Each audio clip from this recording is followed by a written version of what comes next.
Največji dar. Šmarnice za otroke 2020. Napisala Marjeta Cerar.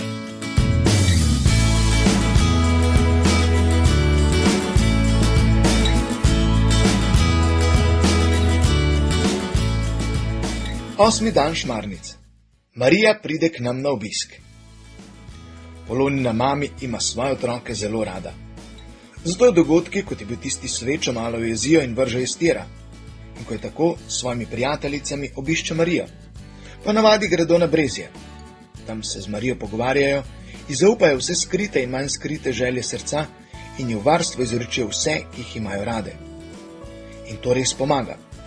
Polonina mami je po obisku pri Mariji vedno dobre volje. Ne boste verjeli.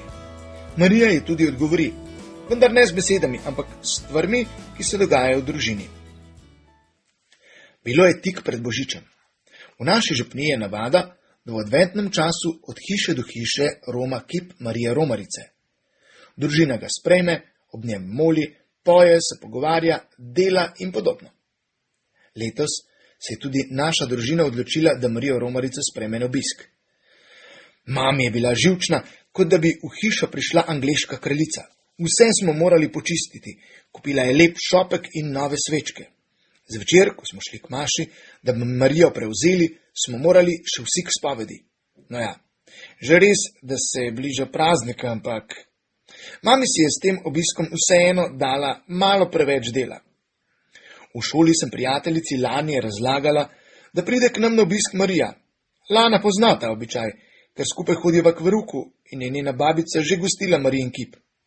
Pogovarjali sva se o Mariji, kako lep je njen kip in kako lepi so kristalčki na njeni kroni, ko se je v najin pogovor vključila sošolka Žana. Kdo pride danes k vam na obisk? Je zanimalo. Marija, sem odgovorila. Kdo je to? Kakšna teta iz Amerike? K meni pride jutri na obisk naš očka, ki že 5 let živi v Ameriki. Ne, Marija ni teta iz Amerike, ampak Jezusova mama in danes zvečer pride k nam na obisk v podobi kipa. Jezusova mama. A ni to nekaj povezano s cerkvijo? Ko sta bila oči pa mami še skupaj, sta mi sicer nesla v cerkev krstiti, ampak kaj več pa ne. Sploh ne vem, kakšna je videti Marija.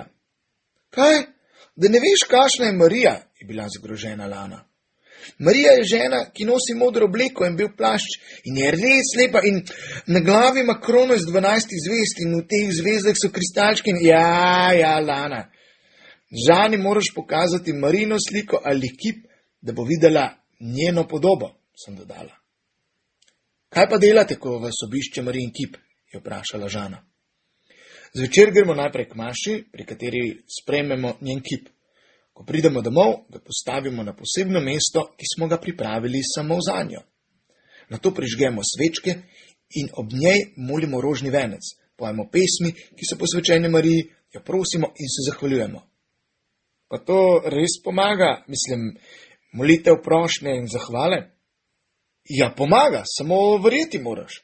Jaz se včasih prosim, da mi pomaga v šoli, ali pa če mi je za kaj hudo, ali pa kar tako, da se nam zgodi kaj lepega. Med poslušanjem se je Žana začela prestopati z noge na nogo in videti je bila zelo razburjena. Žana, si v redu, nisi videti dobro, je kaj narobe? Ne, nič ni narobe, samo nekaj bi te rada vprašala, je rekla čisto tiho. Vprašaj, sem odgovorila. Videla sem, da jo nekaj teži in da bi rada vprašala nekaj, kar ji ne gre lahko z jezika. Končno je le rekla. Bi lahko tudi jaz danes zvečer prišla pogledat Marijo? Seveda. Kdaj pa naj pridem? Ob 8. Lana, boš prišla tudi ti? Seveda. Naloga. Prijateljici ali prijatelju razloži o Jezusu in Mariji, če te o tem kaj vpraša.